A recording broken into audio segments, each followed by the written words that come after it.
Welcome to the Andy Social Podcast. My name is Andy, and this week's episode is the fourth and last episode that was recorded up in Brisbane several weeks ago. If you haven't caught up yet, I'll fill you in on those last few episodes. So I've had Dr. Steve Salisbury, who's a paleontologist over at the University of Queensland. He's a bit of a dinosaur hunter, so if you're a dinosaur fan, do yourself a favour and check that out. I've also had Tim Price, who's a music publicist, runs Collision Course, which is a band PR management company, and has just released a new music app called The Faction, which is like a 24-hour, 7-day-a-week heavy music digital app. And there's it's not just for streaming music, there's offers and special deals and whatnot on there. It's a pretty cool app, so make sure you check that out. And last week I had Rodney Holder, who is a music business coach. He hosts the Music Business Facts podcast, which I highly recommend checking out, especially if you're fascinated with the music industry or you are about to dip your toe into it. And he's also the former drummer of legendary Australian metal band Alchemist. So that was a really cool chat as well. So 3 really cool guests, all recorded up in Brisbane. And this week is the last one that I've recorded up there. So this is a bit of a left field one for me. I never thought I'd actually get the chance to speak to somebody of this caliber, but yes, I'm getting to it. This week's episode is with Leroy Loggins. Leapin' Leroy Loggins. Amazing. Who would have thought? So if you're not aware of Leroy is an Australian basketball legend. I think the second highest scorer in Australian basketball history for the NBL, National Basketball League. He's got a whole bunch of accolades over the years. If you are a basketball fan, you'll already know who Leroy is. For me, growing up, I got to see a bunch of Brisbane Bullet games. I think the first game I ever saw was against the Bullets and Sydney Kings at the old Boondall Entertainment Centre in Brisbane. I don't know how old I was there, but I was a wee lad, and for whatever reason, we were privileged. We were lucky enough to go into the members bar after the game, and we got to meet all of the Bullets and some of the Kings players as well. So we got a whole bunch of stuff signed, and I think this is before the days of disposable cameras, so I don't think I got any photos, but certainly got some signatures, including Leroy's then. So who would have thought all those years later I'd be able to sit down and have a chat to Leroy? If you aren't aware of Leroy's history, I'll give you a few of his career highlights. So he's an 11 times MVP winner through the Brisbane Bullets. He's a four-time National Basketball League MVP, 2-time Defensive Player of the Year through the NBL, 3-time NBL champion. He's been the captain for the Brisbane Bullets since 1990, right up until when he retired in 2001. He actually played in the 92 Olympic Games in Barcelona, which we talk about in this episode. He's been in a hell of a lot of all-star teams in the NBL. He's in the Australian Basketball Hall of Fame, inducted in 2006, and his jersey, number 30, is retired with the Brisbane Bullets as well. So he's done a lot since coming to Australia way back when. So we cover all this. I sat down with Leroy a few weeks ago and we got chatting, and it was so surreal for me to be able to sit in front of such an amazing person and somebody that I looked up to when I was a kid. And we talked about his beginnings growing up in Baltimore. If you've ever seen HBO's The Wire, think that. And Leroy confirms it. So there's a lot of stories of him growing up and some of the hardships that he had to go through, and basketball being his outlet, his way out, and going through the motions to get through that challenging part of his life, and then moving to Australia and then starting a whole new life here, and really sort of blossoming into this amazing basketball player with such a great history. We talk about what he does these days. He's got a community organisation he's a part of, a foundation that he goes out and teaches and provides support and inspiration to Australia's Indigenous population. So he's really sort of taken himself back to his roots of some of the hardships that he's had to go through growing up in the United States, and trying to inspire and provide hope for some of our more disadvantaged people here in Australia. So Leroy is still very active in the community, does a hell of a lot, and we talk about quite a bit of that in this episode. So let's get into it. So please enjoy this episode with Leroy Loggins. Thank you so much. It's my pleasure, Max. It's a great morning to be here, man. That's cool. I've got heaps of things to ask you, but I won't keep you for too long. That's okay. You just got back from the Northern Territory? Yes, Alice Springs. Went up there with the Narendra Health Services. Okay. and we went to some remote areas outside of Alice Springs. So it was really an eye-opener for me, but also a great opportunity to meet some lovely kids. So were you doing some sort of like mentoring or coaching or training or? Well, we were delivering a Say No to Smoking campaign, tackling tobacco. Some of those kids up there, man, they get tobacco leaves and put it in their mouths and chew it. So we were just trying to deliver that message, but I personally didn't deliver that message, but I engaged the kids in the basketball. So, cool. Yeah. We had to get them to us some kind of way to deliver that message. So we did some basketball activities, and then at night we would have a disco for the kids in which we reiterated that no smoking message that we were up there to deliver. So I met some really good kids, man. Some of those kids actually touched my heart, man. So it's weird because most of us that live on the coast, we just never even know. I mean, we know of our indigenous population, but we don't really understand how they live and the challenges that they've got. So, I mean, you seeing it firsthand. Well, because I'm married to an Aboriginal woman, Bunjalung mob down just outside of Grafton, a place called Bayugu, and her father's an elder man down in Sydney, Gadigal mob. So for me, it's something I wanted to, always give back to kids and less fortunate kids. And for me, I wanted to do a similar thing back in America, but because I'm tied down here and I have, Australian citizenship now and I'm married to an Aboriginal woman, we have 2 beautiful kids. So I thought, why not do it here and try to touch as many, less fortunate kids as I can.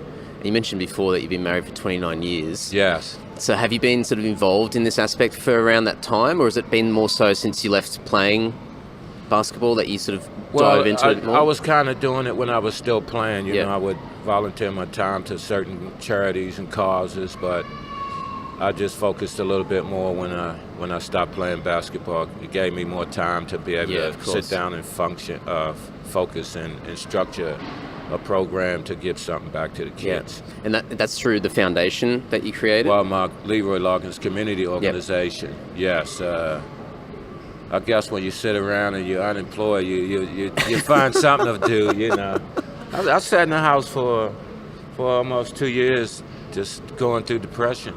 And my wife said to me, she said, you need to start being active. Something's not right. So when you finished with the Bullets, just coming off that high, or just that, I guess because there's so much time invested into playing basketball. 19 years for the Bullets, but unfortunately for me, I went out the opposite way. I didn't get carried off the field or, get a chance to say thank you to the fans on the night that I retired, because they actually retired me. Right. But the last game I did play, I remember very vividly because a friend of mine's son had a brain tumor and he passed away, and I didn't want to sound like I was, bragging or I'm cocky or anything. So what I did was wrote his initials on my shoes as evidence when I finished that game, which I had 35 points against the Melbourne Tigers. That was my last game. Wow. So you didn't really get the exit that you're probably hoping for? Well, I wasn't hoping for anything, really. No. I just wanted to play basketball, and whatever became of that. So, unfortunately for me, I didn't have the big send-off, you know, but eventually they came back and said, we want to, give you a testimonial or whatever. So, but I'm a tough boy. I can handle it. How much longer do you reckon you could have kept playing around that time? 'Cause that's at least another 2 or 3 years, I believe I could have, because I was still in good shape. So, but unfortunately, there was a bit of animosity towards myself. So, hey, that's life, man. Yeah. But so when it did stop, and then you're at home, and suddenly you've got all this extra time. Yes. When you said before about sort of just being depressed for that period of time, just trying to work out, what do I do? Yeah, well, the first day the next morning after they let me go and I woke up, I just felt this huge release of pressure off my shoulders, man. I just said, oh my goodness.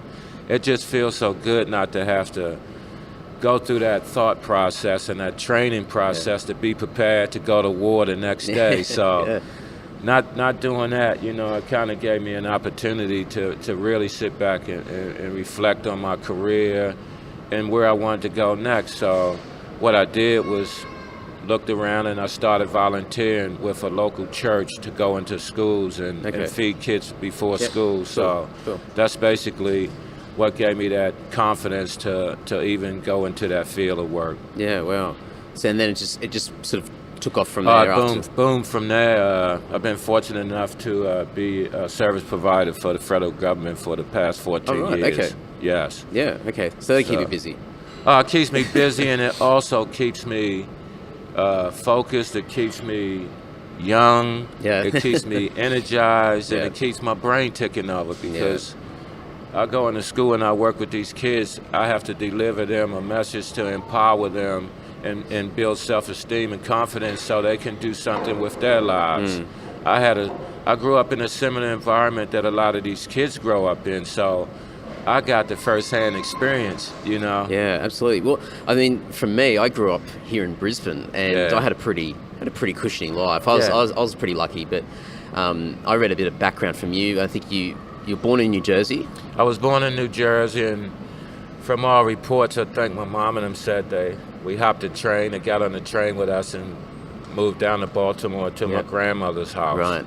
And then that's when my journey started for me. I actually lived in North Baltimore for a little bit, and then my family moved down to a place called Cherry Hill in South Baltimore. And just to give you a little insight on Cherry Hill, back in the day, if you try to get a taxi from downtown to Cherry Hill, as soon as you said Cherry Hill, they said, not going. Oh, wow.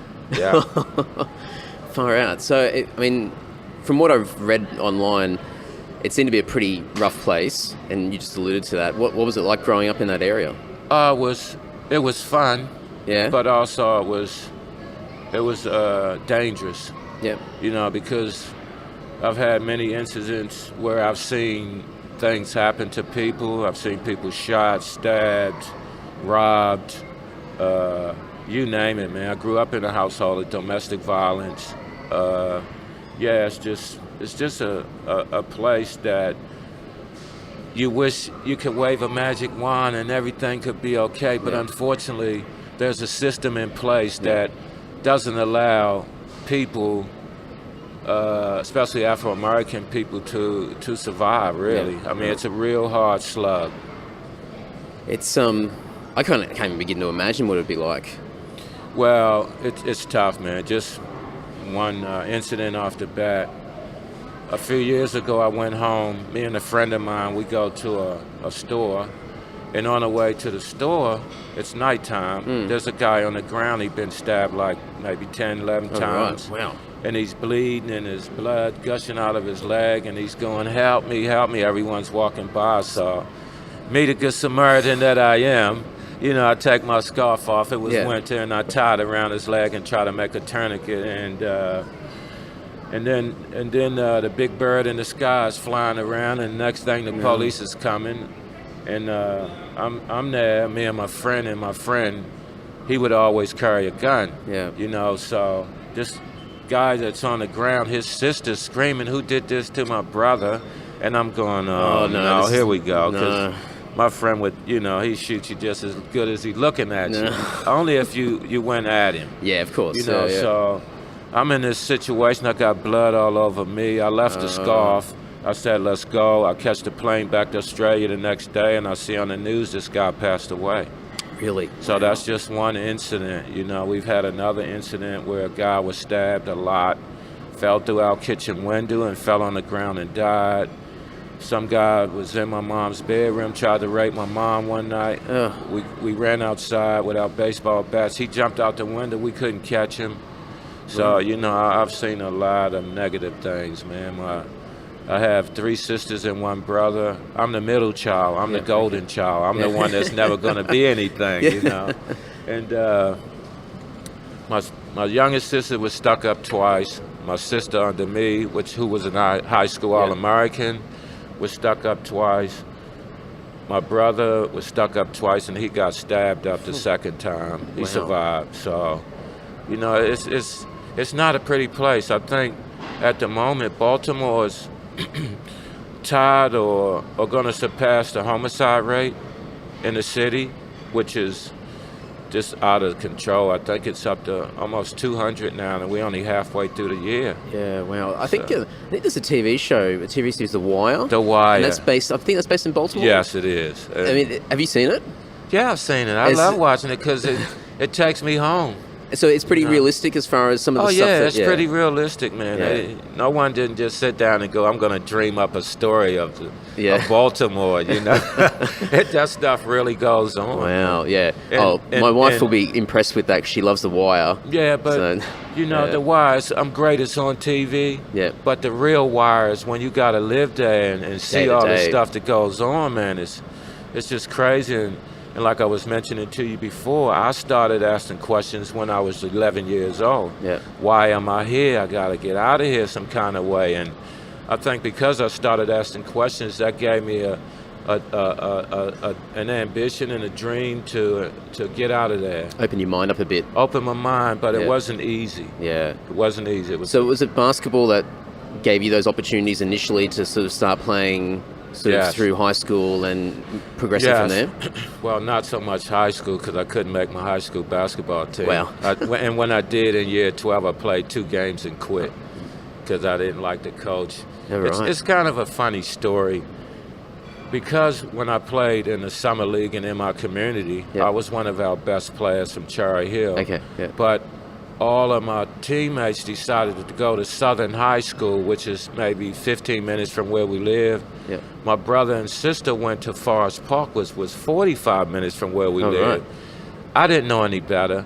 I went to Forest Park, and these guys I played with, they went to Southern High School. They were number 1 in the state. Oh, right. So, I'm going, maybe it's just, my luck that I'm over here, bad decision, but that kind of made me determined to really work hard because these guys, when they got out of high school, they were all getting scholarships. And I was very fortunate enough that the junior college coach that I played for, Jerry Phipps, he was also a referee on the side, and he had refereed one of our games. And I said, I found out he was a coach. I said, can I come play for you? And he was like, you got to do a whole lot more than what you did in this game. And I thought, okay. So I enrolled in junior college, but no one in my family had ever gone to college. So once again, I'm trying to break this cycle, man. I'm going to JUCO, and I had no guidance. So, of course, when I applied for my classes, I was sitting in class from 3 o'clock to like 8 o'clock at night. Basketball practice starts at 3. Okay, yeah. So I thought somebody got the schedule wrong, so I threw my books in the garbage. I didn't withdraw my classes, so they put F's on my transcript, which stopped me from going to a D1 school. And that's when my journey began, back on the streets, hanging out. Wow, far out. But they said, man, why are you throwing your life away? You got so much talent. You need to go back to school and try, at least give it a try. And, I was hanging on the street, smoking, drinking, hanging out with some bad people, man. Yeah. And I got back in school, and every term I think I would flunk. Yeah. Because I didn't apply myself. It wasn't that I was illiterate. I just wanted to play basketball 24 hours a day, man. That's all I wanted to do. Yeah. And I started performing at my first game, actually. I think I had 44 points. Yeah, Not my bad. first junior college game.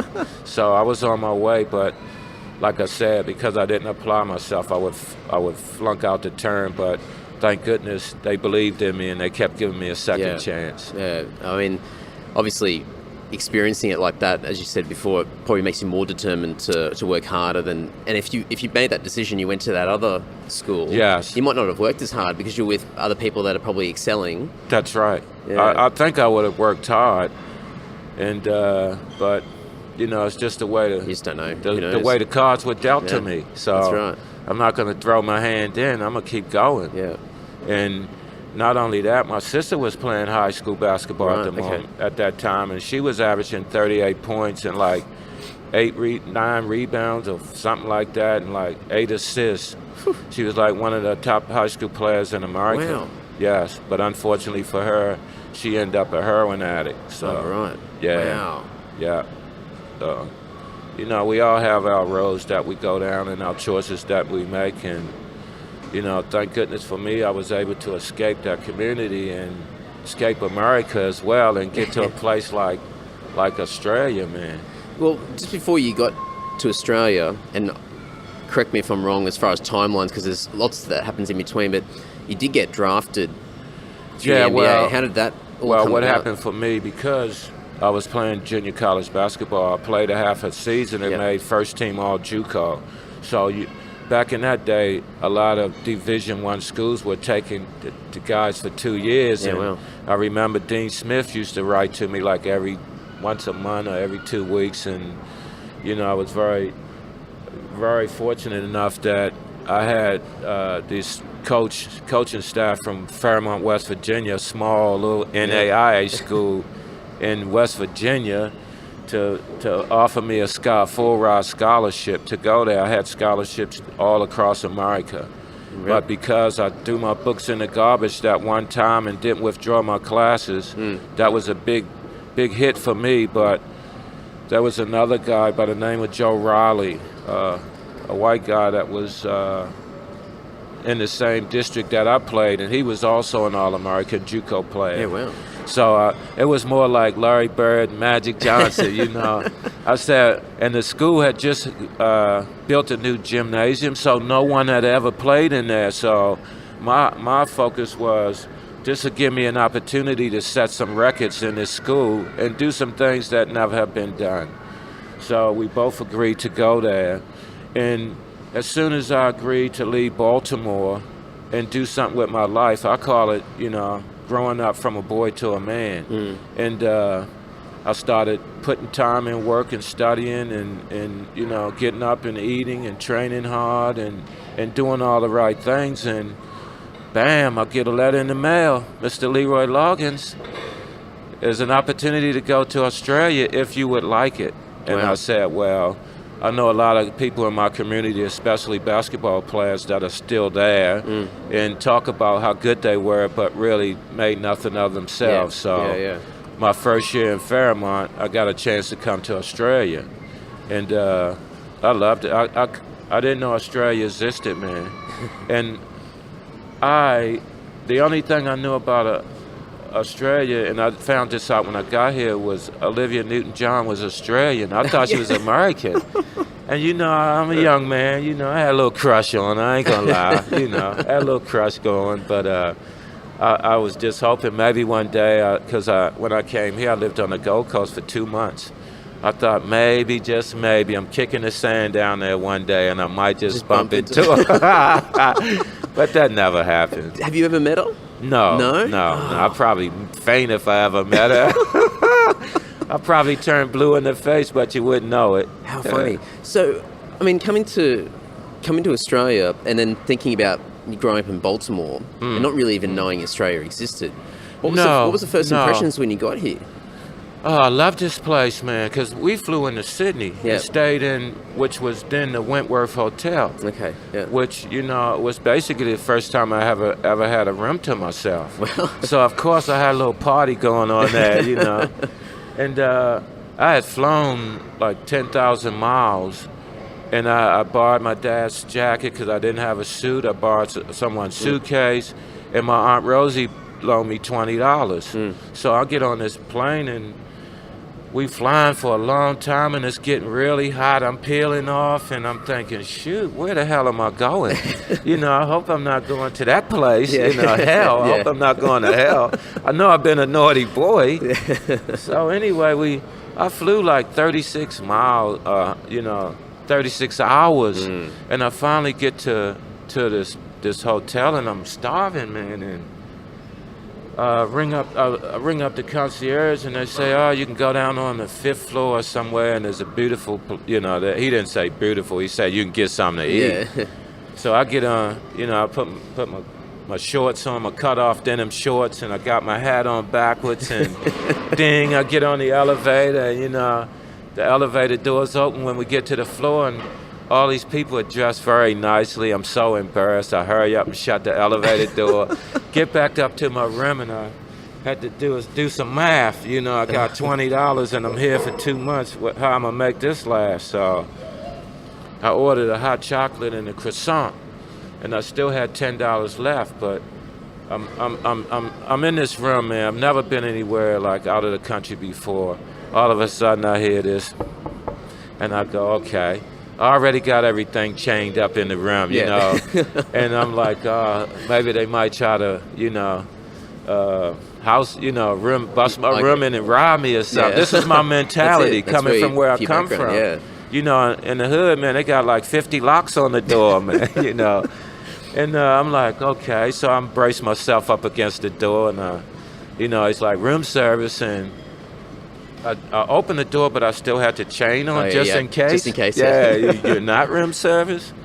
And so I look out there, and it's him, and he comes in, and he puts the tray on the table, and then he stands by the tray, and I'm like, what the hell? And the light bulb went on in my head. He wants a tip. And I said, oh, mate. I said, look. I said, I got a tip for you. You can have a sip of the hot chocolate or a bite off the croissant. But you're not getting this $10, brother. I'm here for another 2 months. And I don't think he was a happy camper when he left, man. Man. That's pretty amazing, because in Australia we're not known for tipping at all. Yeah. But in some hotels, he probably said, he's a well-off yank. He's pretty wealthy. He's staying in the Wentworth Hotel. He didn't know I cleaned that hotel out when I left. I took everything that wasn't nailed down. I took the towels. So you're the reason why there's signs in the hotel room. Yeah, that's right. I created that relaxing mood when you first check in. They used to have my picture there with a smile.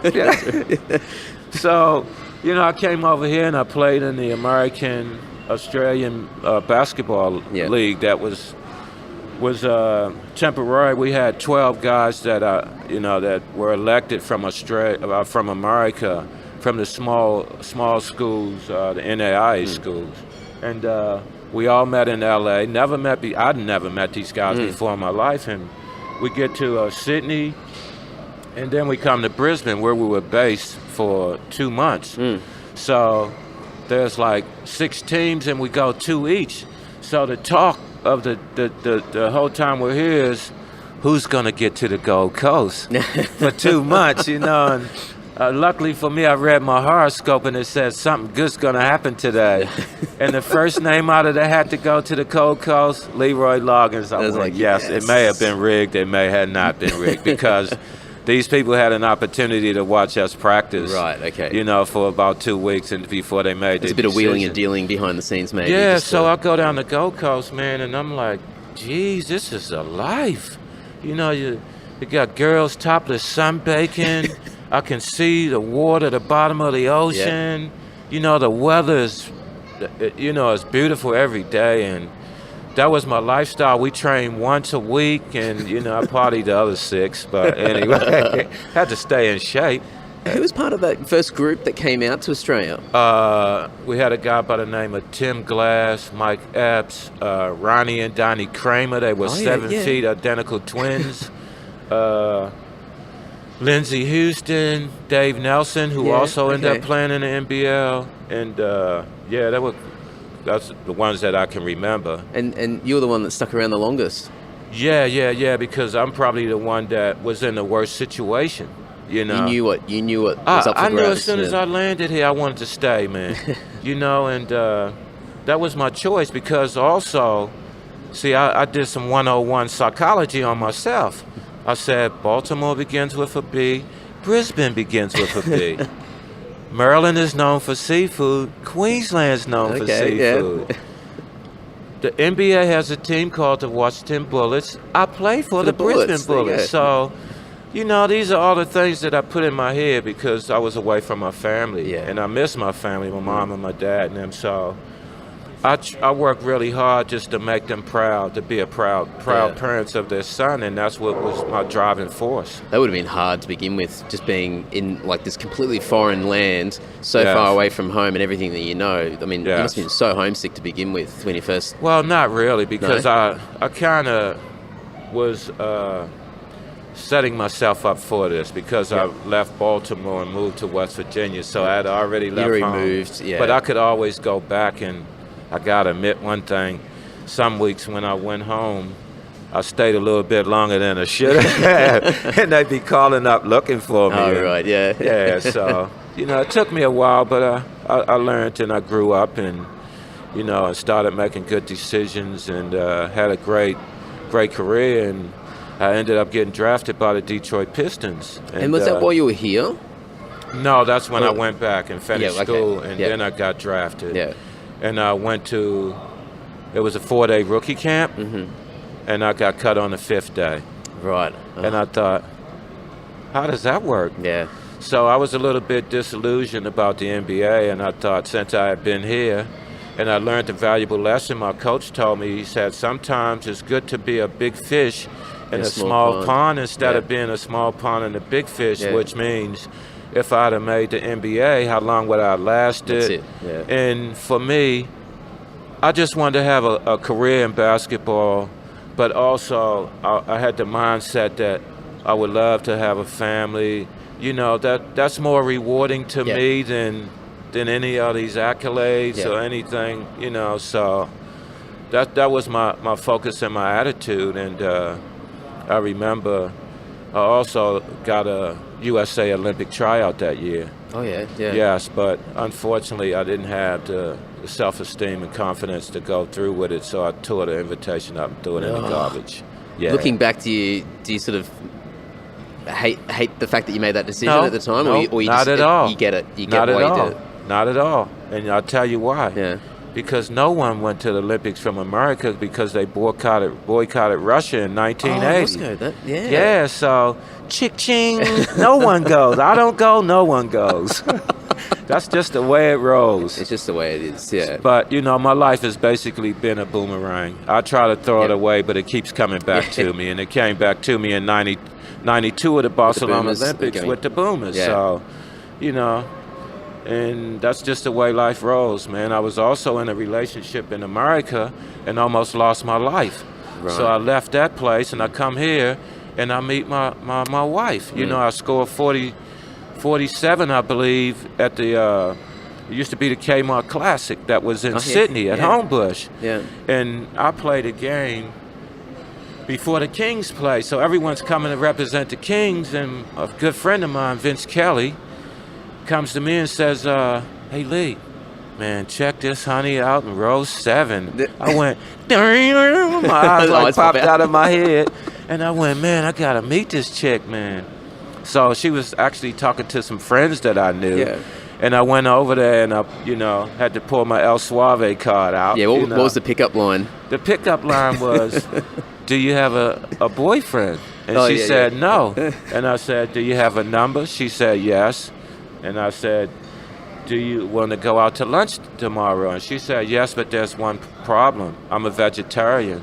I went, I know this beautiful vegetarian restaurant. I had no idea. I had no idea. You were scrambling after that. Yeah, and we went and had lunch the next day, and we've been together for 29 years. Wow. Yeah, so. That's pretty cool. Yeah, it's just changed my life, man. I never thought, I never dreamed, and I'm very fortunate to have my wife, and keeps you grounded. And it keeps me grounded, and if I try to get out of line, she brings me back, And I remember when I used to go on the road, she'd have like a little snack pack for me with gum and a banana, a sandwich, and some days we'd be delayed at the airport or getting in the hotel, and Lee's pulling out his little snack pack and the guys are starving. I'm like, yep, Lee's prepared. That's it. That's it. All right, so on the topic of you being married for 29 years, so in 2 weeks, I'll hit 1 year of being married. Yes. So from somebody that's been in the marriage game for almost 30 years, what's the biggest piece of advice that you'd have for me or anybody that's only just dipping their foot into it for the first time? I'll just say be honest. Yeah. That's the best thing you can do. Just be honest and be true to yourself. Yeah. If you do that and not try to be dominant, because I'm the male, I beat my chest, you do what I tell you. Yeah. If you go in on equal terms, you go a long way, man. Yeah. don't expect her to wash your clothes and be barefooted and pregnant in the kitchen at the same time. Yeah. You know, so, because in my house, I do all the cooking. Yeah, right. Yeah, all the cooking. The master I chef. tell my wife if I ever hit the lottery, I'm going to take her someplace she's never been in the kitchen. So, yeah. I love it. Yeah, so I just love cooking, man. It's great for my soul. Yeah. And back to the similarities of Maryland and Queensland. Yeah. My journey took me from Baltimore to Brisbane to Barcelona.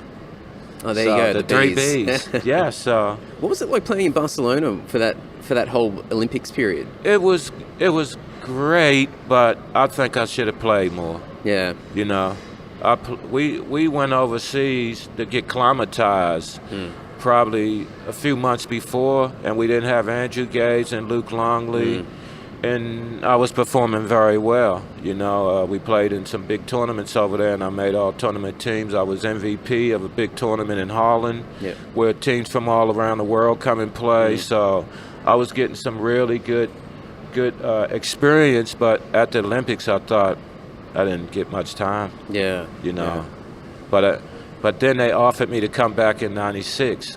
Okay. Yeah. But because of the man that I am, I made a promise to my wife that I would never do that international thing again. Right. Now, if I had to go back and do anything in life again, You'd probably make a different I decision. would have gone to Atlanta in '96, but I wasn't thinking. Yeah. Because she didn't go in '92. Instead, we had a pool built in our house. Yeah. Because I said, okay, honey, you won't be at the Olympics. You can swim while I'm away, you know. That might just ease the pain. Yeah. And then my son was born in '94, so, you know, I told her I would commit anymore, and yeah, it still haunts me. Yeah, but I mean, geez, Barcelona is like one of those, especially from a basketball point of view, it's something that everyone talks about, and having the opportunity to play against like the world's best players from all over the globe. Yeah, that was, cool. And that was the first original Dream Team. Yeah. And then they played them again in '96, and you know, I thought, darn, that would have been my great opportunity. Yeah. But hey, sometimes things happen in life for a reason, you know, and I don't have any shame at all, you know. Everything that happened to me in my life is a learned lesson. Yeah. So, I mean, just what you've done over the years is pretty incredible in itself, and a lot of people would never even touch the surface of some of the experiences that you've had. So, yeah, there might be some decisions that you sort of look back and go, "Oh, far out, I wish I made a better decision." Oh, of course. Yeah. But unfortunately for me, a lot of those decisions was because of the environment that I was in. You know, as soon as you walk out that door, it's on, man. You know, we've had, you know, people that would urinate against your door in the hallway, you know, hang in the hall all night singing and drinking. And, you know, it was just one of those things, man. But thank goodness I had my basketball, man, because, you know, and a lot of kids I talk to these days, too, especially some of these indigenous kids, they love sniffing chemicals, which I used to have a habit of doing when I was growing up as well. We used to sniff paint thinner called Quickies. Yeah. So you could buy a big half-a-gallon tin for like $3.50. We save our money up and stash it in the bushes and have our rags and our bags. And when we get out of school, and sometimes before school when I was in high school, that's probably why I couldn't make my high school basketball team. Yeah. I would get there before anyone and have a sniff and throw my bag out the window, see where it lands. At lunchtime, I'll go get my bag. They go get their lunch bag, I'll go get my high bag, man. So, yeah, I don't know. It was just one of those journeys, man, that I'm better for it now. Yeah. You know? You've been through it. I've been through it. Yeah. Yeah. It's incredible, though. Like, so many people don't make it out, and they never get past that point. No, that's right. A lot of my friends are still there, man. I wish I could bring them all over here, but unfortunately, I've given some opportunity, but they didn't take it, man. You know, I tried to get my brother to come here and set up a fencing business, but he wasn't ready. Yeah. So, like they always say, you can lead a horse to water.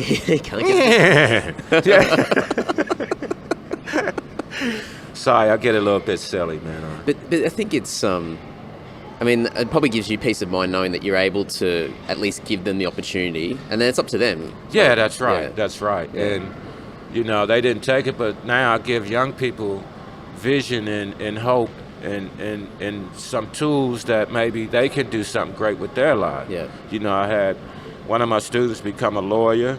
One joined the Air Force. He was accepted in Canberra to the Air Force. And I get students that go to uni, you know, they do a lot of the great things, you know, and some end up pregnant and unemployed, and, you know, so the cycle's not broke, but, you know, at least we're trying to fix it. Trying to get a few out and then try Exactly. to fix it up. Yeah. And once we get that few out, we tell them, you come back and you take somebody out. Yeah. You know, so. Keep that link going. Exactly. Yeah. Exactly. It's it's another world. It's just But you know, it's great when you see the smiles on the kids' faces, and you know, because we're not in school for 6 to 8 weeks, we're there the whole year. I can't make a difference in a kid's life in 6 to 8 weeks. Yeah. So I'm in some of those kids' lives, I'm the only stable thing in their life, is they know Leroy's coming to school every week, and he's going to support me in numeracy and literacy. We're going to have some fun,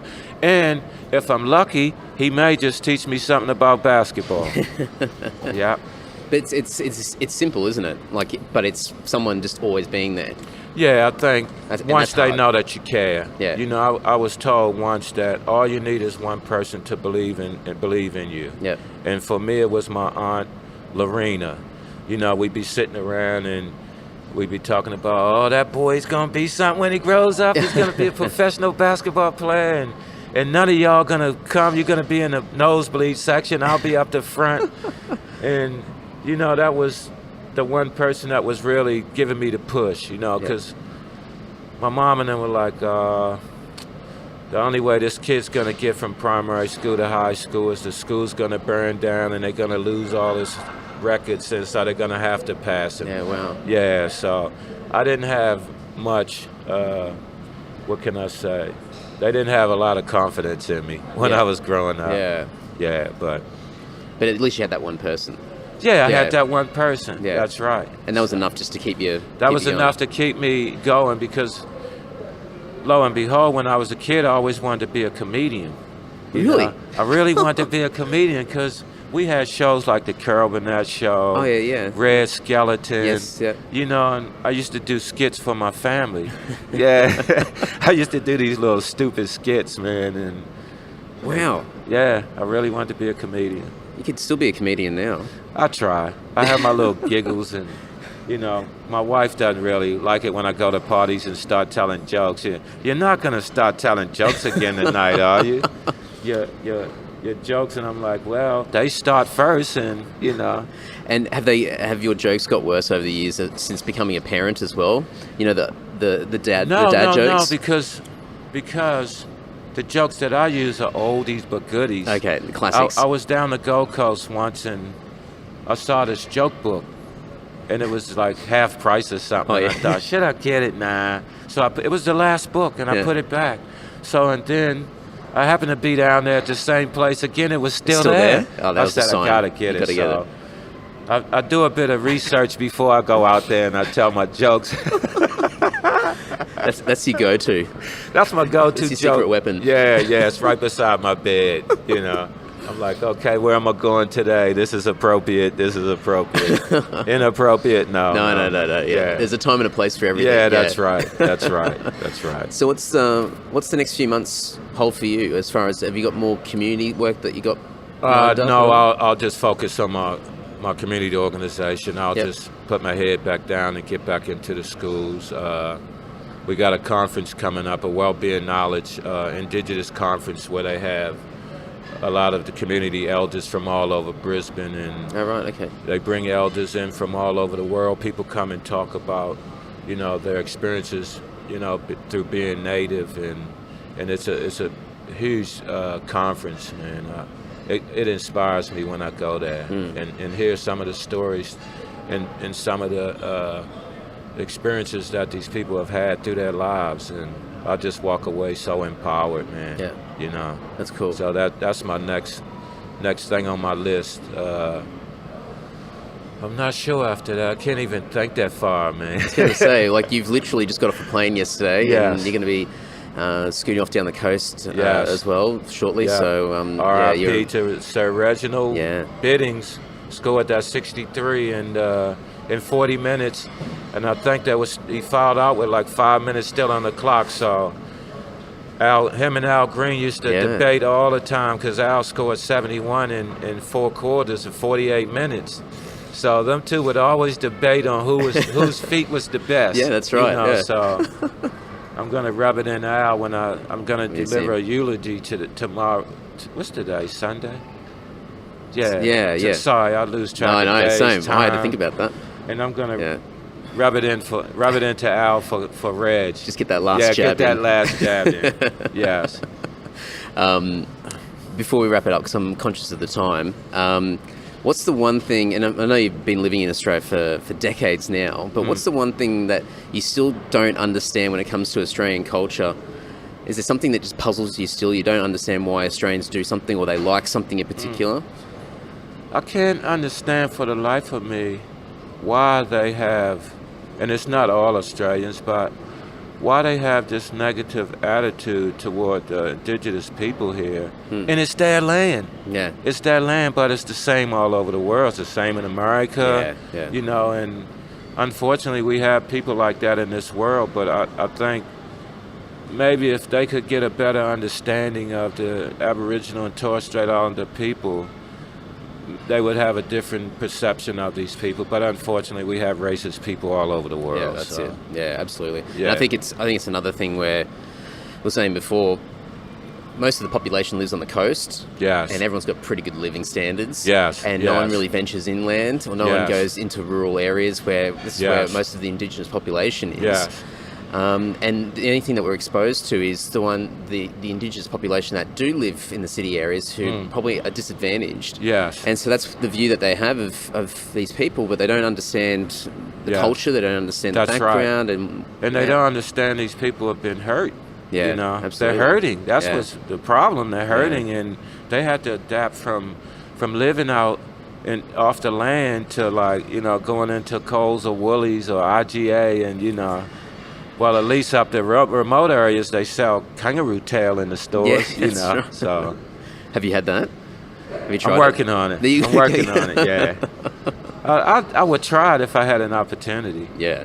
So I've had kangaroo. Someone told me they had camel. I saw some wild camels when I was out there.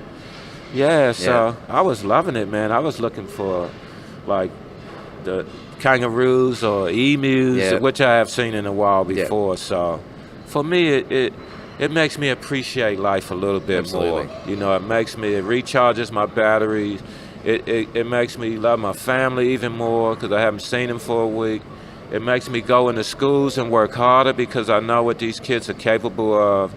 And just life in general, man, it just makes me want to keep on going. That's cool, man. Yeah. I think that's a great way to end it off. But thanks, Leroy.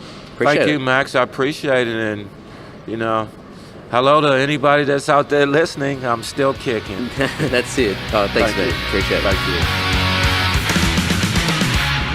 Thanks, everyone. If you want to reach out to Leroy or learn anything about what he's up to through his foundation, I'm going to have website links and everything that we spoke about over in the show notes over at andysocial.net, so make sure you check that out.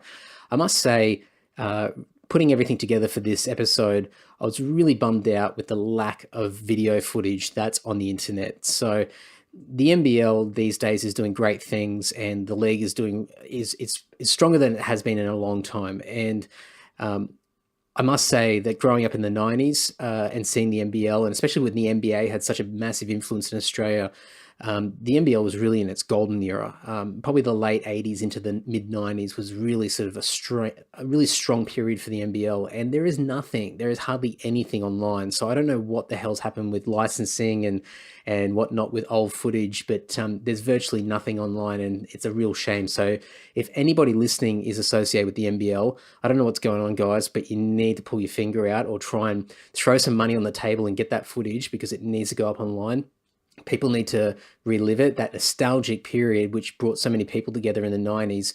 there's a massive opportunity to get those people back on board and coming out to games again now. So I don't know who's going to be involved in that, but if anyone ever happens to listen to this episode and it's still pending, please get onto that, because we're aching to see some of this old footage and even photos. There's just virtually nothing. There's a couple of highlight pictures, and I've grabbed some stuff online that's been thrown into the show notes over on my website. But yeah, guys, hopefully something happens soon. So thank you very much again to everybody listening. Thank you to Leroy as well for giving his time, and please reach out to him via his website and let him know what you thought of the episode. And especially if you've got any opportunities for Leroy with regards to his foundation and his community work. I know that he's really pushing hard to connect with more and more people and hopefully inspire and motivate some of our, as mentioned at the beginning of the episode, more disadvantaged people in our community. So he's doing great things. So anybody that can be a part of that, I'm sure he would appreciate it greatly. So before wrapping it up, as always, if you want to support the podcast, get over to andysocial.net. There's a bunch of stuff on there. Share things on social media. You know the drill, all that sort of stuff. Share it around, tag, like, etc., etc.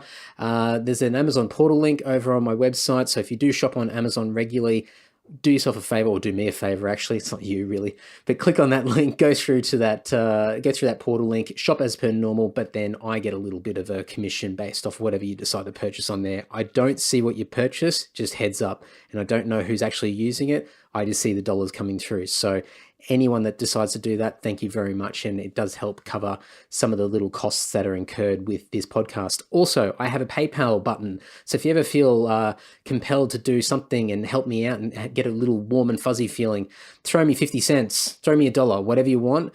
It goes a long way and really helps to fuel this podcast. And this is not about making money. It's just about covering some of the costs. And if you guys enjoy it, then that's always appreciated. But, you know, if you're still listening to me talk now, that means the most. So thank you so much as always. And if this is the first time you're listening to this podcast, as I always say, please go back and listen to some of the previous episodes. I hope you really enjoy them. And yes, enough from me. Until next week, guys, all the best. Bye-bye. You're ready.